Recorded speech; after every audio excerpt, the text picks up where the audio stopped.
जैसा कि दोस्तों मैं आप सभी को BSc first year first semester zoology की तैयारी करा रहा हूं और इसी सीरीज़ के अंतर्गत आज हम बात करेंगे मेंडल के नियम से जुड़े हुए कुछ मोस्ट इम्पॉर्टेंट एमसीक्यू की, जो कि आपके प्रीवियस ईयर एग्ज़ाम में पूछे गए हैं।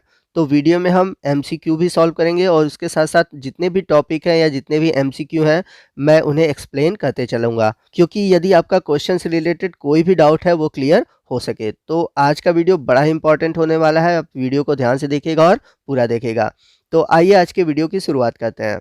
तो यदि हम बात करें मेंडल के नियम की, तो उनके 3 नियम हैं। पहला है प्रभाविता का नियम, जिसे हम बोलते हैं लॉ ऑफ डोमिनेंस। दूसरा है पृथक्करण का नियम, जिसे बोलते हैं लॉ ऑफ सेग्रीगेशन। और तीसरा है स्वतंत्र अपव्यूहन का नियम, जिसे इंग्लिश में बोलते हैं लॉ ऑफ इंडिपेंडेंट असॉर्टमेंट। तो आप तीनों नियम को एक सीक्वेंस से याद रखिएगा, क्योंकि एग्ज़ाम में आपसे पूछ सकता है कि तीसरा कौन सा है या दूसरा कौन सा है। तो आपको तीसरा पूछे तो आपको याद होना चाहिए कि स्वतंत्र अपव्यूहन का नियम तीसरा नियम है। और इसके साथ-साथ एक इम्पॉर्टेंट चीज़ आपको और याद रखनी होगी कि ये जो दोनों नियम हैं, यानी कि स्टार्टिंग के जो 2 नियम हैं, ये मोनोहाइब्रिड क्रॉस के लिए दिया गया है, यानी कि एक संकरित संकरण के आधार पर दिया गया है। और जो तीसरा नियम है, स्वतंत्र अपव्यूहन का नियम, यह दिया गया है डाइहाइब्रिड क्रॉस, यानी कि द्विसंकरित संकरण के आधार पर।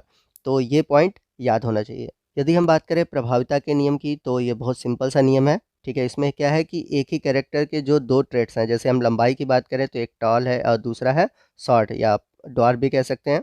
तो इन दोनों कैरेक्टर में जो डोमिनेंट कैरेक्टर है, जैसे कि टॉल, वही एक्सप्रेस होगा, बाकी दूसरा जो कैरेक्टर होगा वो छुपा रहेगा, यानी कि दब जाएगा। तो किसी भी कैरेक्टर के लिए 2 एलील्स होते हैं और उन दोनों एलील्स में जो एलील्स अपने आप को एक्सप्रेस करता है, रिप्रेजेंट करता है, वो डोमिनेंट कहलाता है और जो छुप जाता है उसे हम बोलते हैं रिसेसिव। तो इसमें जो F1 जनरेशन होता है, F1 जनरेशन में हमेशा हमें डोमिनेंट कैरेक्टर देखने को मिलते हैं। रिसेसिव कैरेक्टर हमें हमेशा F2 जनरेशन में जाने पर ही मिलते हैं। लेकिन याद रखिएगा कि F1 में सारे के सारे जो होते हैं वो डोमिनेंट कैरेक्टर होते हैं। वहीं हम बात करें लॉ ऑफ सेग्रीगेशन की, तो हम सभी जानते हैं कि जब भी 2 विरोधी कैरेक्टर वाले प्लांट में क्रॉस कराते हैं, एक टॉल है, एक ड्वार्फ है, तो क्रॉस के समय उसमें 2 तरह के गैमीट बनते हैं। तो जब गैमीट्स बनते हैं तो 2 तरह के जो एलील्स होते हैं वो अलग-अलग हो जाते हैं। यानी कि एक गैमीट के अंदर एक ही एलील जाएगा और इसे ही हम बोलते हैं पृथक्करण का नियम। वहीं बात करें हम स्वतंत्र अपव्यूहन के नियम की, तो ये केवल डाइहाइब्रिड क्रॉस के लिए यूज़ होता है। तो डाइहाइब्रिड क्रॉस का मतलब है कि यहाँ पर हम 2 कैरेक्टर लेंगे। फॉर एग्ज़ाम्पल एक हमने ले लिया हाइट और दूसरा हमने ले लिया कलर, यानी कि फूलों का कलर। तो हाइट्स के लिए जो हमारे पास ट्रेट्स हैं, एक टॉल है और दूसरा है ड्वार्फ। वहीं बात करें हम कलर की, तो फूलों का एक कलर जो है वो है पर्पल और दूसरा है वाइट। तो इन्हें कैसे रिप्रेजेंट करेंगे, तो जैसे टॉल के लिए है कैपिटल टी है, ड्वार्फ के लिए स्मॉल टी है, ठीक है। पर्पल के लिए कैपिटल डब्ल्यू है, तो वाइट के लिए स्मॉल डब्ल्यू है। तो लॉ ऑफ इंडिपेंडेंट असॉर्टमेंट ये कहता है, तो ये दोनों जो कैरेक्टर है, या फिर आप ऐसे भी कह सकते हैं, ये दोनों जो ट्रेट्स हैं पेयर के, यहाँ पर 2 पेयर ट्रेट्स हैं, एक ट्रेट्स ये है एक पेयर और दूसरा पेयर ये है।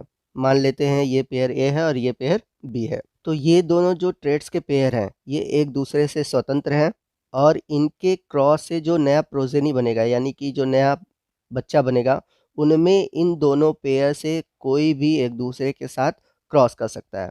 ये दोनों जो कैरेक्टर हैं, ये एक दूसरे से क्या है, इंडिपेंडेंट है, स्वतंत्र हैं। तो कहने का मतलब ये है कि हो सकता है ये जो टॉल प्लांट है, उसके साथ पर्पल फ्लावर भी हो सकता है या फिर टॉल के साथ वाइट फ्लावर भी हो सकता है। वहीं अगर हम बात करें ड्वार्फ प्लांट की, तो हो सकता है ड्वार्फ के साथ पर्पल फ्लावर हो सकता है या फिर उसके साथ वाइट फ्लावर हो सकता है। यानी कि सभी कैरेक्टर एक दूसरे से स्वतंत्र हैं और कोई भी कैरेक्टर एक दूसरे को कभी भी इफ़ेक्ट नहीं डालता। यानी कि यहाँ पर जितने भी ट्रेड्स हैं वो एक दूसरे से स्वतंत्र हैं, कोई भी कैरेक्टर एक दूसरे के साथ कंबाइंड हो सकता है। ये नहीं कि एक कैरेक्टर बोले कि मैं दूसरे के साथ कंबाइंड नहीं होऊँगा, ऐसा कोई रीज़न नहीं होता। कोई भी कैरेक्टर किसी के साथ कंबाइंड हो सकता है। तो ये था लॉ ऑफ इंडिपेंडेंट असॉर्टमेंट। तो यहाँ पर मैं आपको बता दूँ कि इन तीनों लॉ से रिलेटेड मैंने अलग से वीडियो बना रखा है, जिसमें कि डिटेल से डिस्क्राइब किया गया है विथ एग्ज़ाम्पल, विथ फिगर। तो आप उन सभी वीडियो को देख सकते हैं। तो उन सभी वीडियो का लिंक मैंने आज के इस वीडियो के नीचे डिस्क्रिप्शन बॉक्स में दे रखा है। तो उस लिंक पर क्लिक करके आप सभी वीडियो को देख सकते हैं। तो आप एक बार ज़रूर उन वीडियो को देखिएगा। वीडियो बहुत ही अच्छे हैं और आपके टॉपिक से जुड़े हुए हैं और उसको देखने से आपके जितने भी डाउट हुए हैं वो सभी क्लियर हो जाएँगे। तो आइए चलते हैं क्वेश्चन की ओर। पहला क्वेश्चन है, एक शुद्ध लंबा और एक शुद्ध बौना मटर के पौधे के बीच आपस में क्रॉस कराने पर प्रथम संतति यानी कि F1 पीढ़ी में मेंडल को प्राप्त हुआ। तो सिंपल सा क्वेश्चन है, इसका राइट ऑप्शन होगा ऑप्शन ए, केवल लंबा पौधा होगा। कैसे होगा? यहाँ पर मैंने फ्लो चार्ट बनाया हुआ है। तो टॉल है, ड्वार्फ है, तो उसमें गैमिट क्या बनेंगे? टॉल के लिए कैपिटल टी और ड्वार्फ के लिए स्मॉल टी। जब इन्हें क्रॉस कराएंगे सेल्फ पोलिनेशन होगा। तो F1 जनरेशन में हमने बताया था कि हमेशा डोमिनेंट कैरेक्टर ही आता है, ठीक है। तो डोमिनेंट कैरेक्टर यहाँ पर क्या है? टॉल है। तो F1 जनरेशन में जितने भी इसकी मटर के पौधे होंगे वो सभी क्या होंगे? लंबे होंगे। तो इसका राइट ऑप्शन है ऑप्शन फर्स्ट यानी कि ऑप्शन ए। वहीं यदि बात करता है F2 जनरेशन की, तो वहाँ पर हम लॉ ऑफ सेग्रीगेशन की बात करते हैं। तो लॉ ऑफ सेग्रीगेशन की जब बात करते हैं तो वहाँ पर हमारा रेशियो आता है 3:1, जो कि आपका है फिनोटाइप। और यदि जीनोटाइप की बात करते हैं 1:2:1 आता। तो आगे उसको हम क्वेश्चन में देखेंगे। क्वेश्चन नंबर 36 है, वह गुण जो पीढ़ी में प्रभाव रखता है और स्पष्ट रूप से देखा जाता है वह है। तो वो कौन सा कैरेक्टर है? डोमिनेंट कैरेक्टर है। तो याद रखिएगा, मैंने प्रीवियस वीडियो में भी बताया कैरेक्टर को ही ट्रेट्स बोलते हैं, ठीक है। अगर आपने प्रीवियस आनुवांशिकता वाला अगर हमारा वीडियो देखा है तो वहाँ पर मैंने इस बात को बता रखा है। तो आनुवांशिकता से जुड़े हुए और भी टॉपिक और MCQ हैं, तो आप वो वीडियो ज़रूर देख लीजिए। उस वीडियो का लिंक मैंने इस वीडियो के नीचे डिस्क्रिप्शन बॉक्स में दे रखा है, वहाँ पर आप लिंक पर क्लिक करके वीडियो को देख सकते हैं। तो आप एक बार ज़रूर देखिएगा, उसमें बहुत अच्छे टॉपिक और आपको MCQ देखने को मिलेंगे। क्वेश्चन नंबर 38 है, एक पौधे का समजीनी small T capital are small R दे रखा है, आपको इसके लिए लक्षण बताने हैं। यानी कि जीनोटाइप दिया है, आपको फिनोटाइप बताना है, ठीक है। अगर इंग्लिश में आप नीचे देखेंगे, genotype of a plant is small T capital are small r, then phenotype would be. तो सिंपल सा है, स्मॉल टी दिया है तो यहाँ पर ड्वार्फ होगा। और इसके बाद है कैपिटल आर स्मॉल आर, तो यहाँ पर कैपिटल आर दिया हुआ है तो ये डोमिनेंट रहेगा। तो यहाँ पर कैपिटल आर के लिए क्या होगा? राउंड यानी कि गोल, ठीक है। तो इस तरह से ये फिनोटाइप होगा ड्वार्फ और गोल यानी कि बौना गोल। तो आपका जो राइट ऑप्शन है ऑप्शन सी है, बौना और गोल। क्वेश्चन नंबर 39 है, प्रथम पीढ़ी के पादपों में स्वपरागण में द्वितीय संतानी पीढ़ी यानी कि F2 में फिनोटिपिक अनुपात प्राप्त होता है। तो अभी मैंने पीछे बताया था कि जब भी F2 में आएगा तो जीनोटाइप की बात होगी तो वहाँ रेशियो आएगा 1:2:1। और अगर फिनोटाइप की बात करेंगे तो वहाँ पर आएगा 3:1। तो यहाँ पर आपका जो राइट ऑप्शन है ऑप्शन ए है। यदि आपको जीनोटाइप और फिनोटाइप देखने नहीं आता और जीनोटाइप फिनोटाइप क्या होते हैं, अगर इन सभी टॉपिक पर अगर आपको डाउट है तो आप कमेंट करके बताइएगा, मैं इस पे एक डिटेल में वीडियो बना दूंगा, ठीक है।